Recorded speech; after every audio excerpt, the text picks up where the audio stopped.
Good evening, traders. Welcome back to the channel. This is Vishal, and you're watching Nifty and Banknifty short-term view. Now, as per my previous educational video, which was a weekly sectoral analysis, I clearly mentioned one thing that we can see one thing very clearly. All the lows of the recent swings in Nifty future, like this, the first swing, second one, third one, in all of these lows, we can see one common thing, that all these lows are almost same, maybe a little bit here and there, differences there, but almost all the lows are same. Now, first thing is, what does this mean? This means that as per Dow theory, for an uptrend to continue, we need consistent higher highs and higher lows. All right. But what we have over here is, after a series of trendy market, we have a series where either the highs are slightly higher, you can say slightly higher, or maybe at the same level, and the lows are almost at the same level.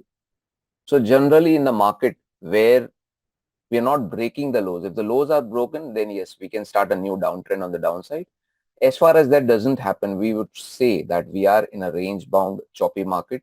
Possibly the upper range is capped around 22,800 or a little bit more than that, and the downside could be around 21,800 or 21,900. So possibly in a range of 900 to 1,000 points, Nifty is just going up and down.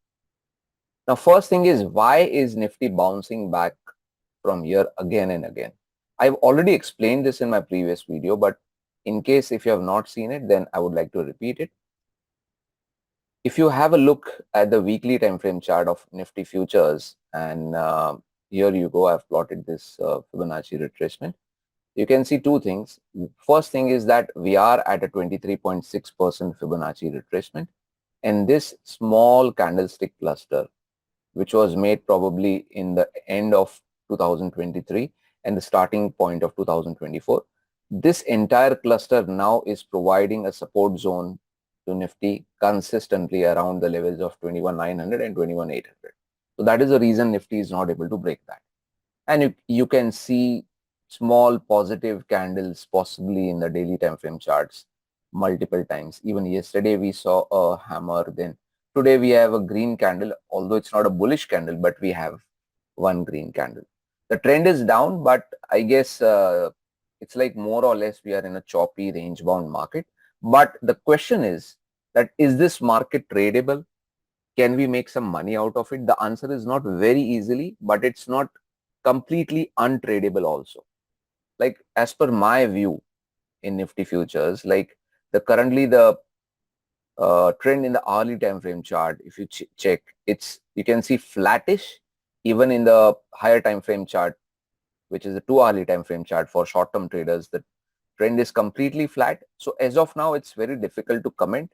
But my analysis says one thing for sure, that if we have a big green candle closing above possibly 22,000, say 550 or 22,600, and if we see sustained buying, we should not see that we have one big green candle and suddenly the price stops dropping on the downside. This will not work. This will not help us. If we want sustained buying, what we need is a big green candle and consistent buying happening. Then yes, we can test the first level of 22,800 and maybe even 22,850. And if the bullishness continues, who knows, we can make a new lifetime high also. Now, let's have a look at the Bank Nifty futures.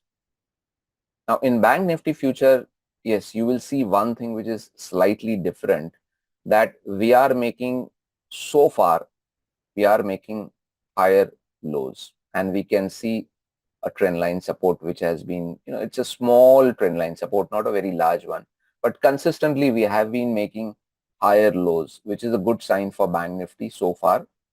And the trend of the Bank Nifty currently in the daily time frame chart is flat, as we are trading between the dual moving averages.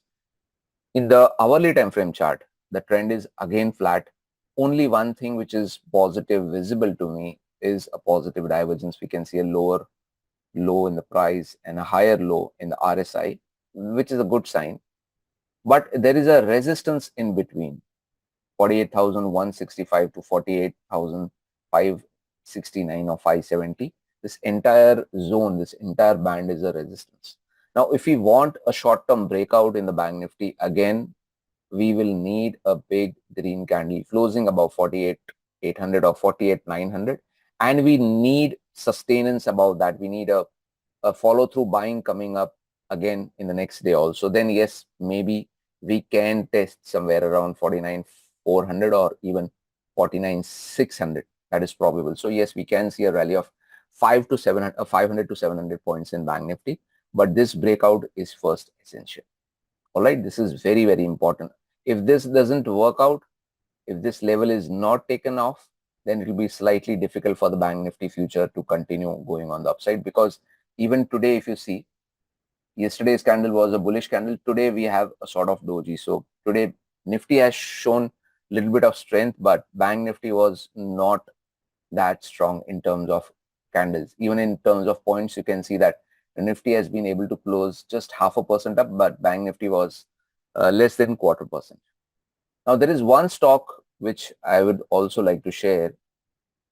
Swing traders should keep a watch on this, and that is Tata Power.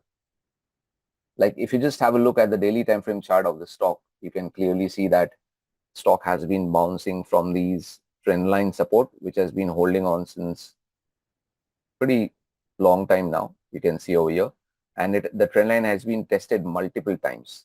Okay, so first thing is that. Second thing is that the price is bouncing back from this 61.80% Fibonacci extension. And the most important point, what I see is these two highs, which were earlier providing a resistance to the price. And you can see this cluster, which got made due to this resistance. Now the same resistance is actually providing a very good support to the stock. So you can see that the stock is trying to give a breakout. In fact, if you have a look in the hourly time frame chart, the stock has already started showing some momentum. I guess once it closes above 434, 435, and if it sustains above it, then I guess swing traders should start looking in this particular stock. All right. So I hope in today's video, I have been able to share my view regarding Nifty and Bank Nifty futures. And I hope this video was helpful to you. Do let me know via comments below, and if you feel this video has been adding value to your analysis also, then do share it with other traders as well. Trade less, trade wisely.